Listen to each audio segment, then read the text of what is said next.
চলতি বছরের 14ই ফেব্রুয়ারি ধুমধাম করে বিয়ে সেরেছিলেন অভিনেতা রণজয় বিষ্ণু এবং অভিনেত্রী শ্যামপ্তি মুডলি। তবে বিয়ের মাত্র 5 মাসের মাথায় তাদের বিয়ে ভাঙার খবর সামনে এলো, যা শুনে অবাক সকলে।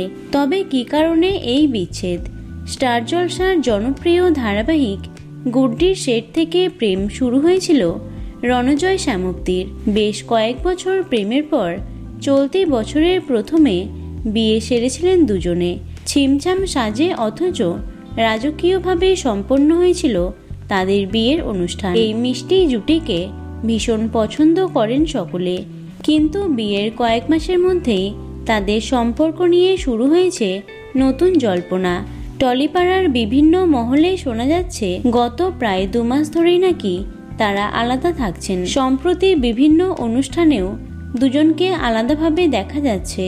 এমনকি শ্যামপ্তির নতুন মুভির ইভেন্টেও উপস্থিত ছিলেন না রণজয়, যা অনুরাগীদের নজর এড়ায়নি। ঠিক কী কারণে তারা ডিভোর্সের পথে হাঁটছেন তা স্পষ্ট নয়, তবে শোনা যাচ্ছে সাংসারিক জীবনের মনোমালিন্যই রয়েছে এর পেছনে।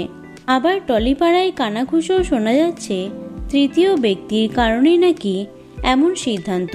টলিপাড়ায় গুঞ্জন প্রতিজ্ঞার নায়িকা অভিকা মালাকারের সঙ্গে নাকি রণজয়ের ঘনিষ্ঠতা বেড়েছে। সেই কারণেই রণজয় এবং শ্যামপ্তির সম্পর্কে দূরত্ব তৈরি হয়েছে।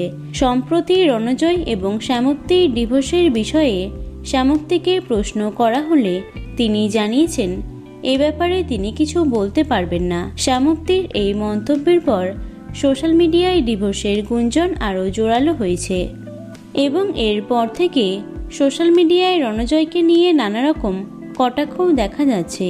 নেটিজেনদের একাংশের দাবি, যদি অভিকার সঙ্গে সম্পর্কের গুঞ্জন সত্যি হয়ে থাকে তাহলে ইন্ডাস্ট্রিতে এটা হবে রণজয়ের 8ম প্রেমের সম্পর্ক।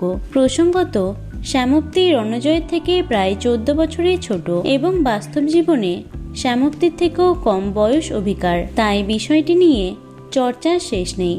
এখন দেখা যাক শেষ পর্যন্ত কি হয়। তো বন্ধুরা, এ বিষয়ে তোমাদের কি মতামত অবশ্যই কমেন্টে জানিও। ভিডিওটি লাইক এবং শেয়ার করো। এছাড়াও টলি দুনিয়ার অন্যান্য খবর পেতে চ্যানেলটি অবশ্যই সাবস্ক্রাইব করে রেখো। ধন্যবাদ।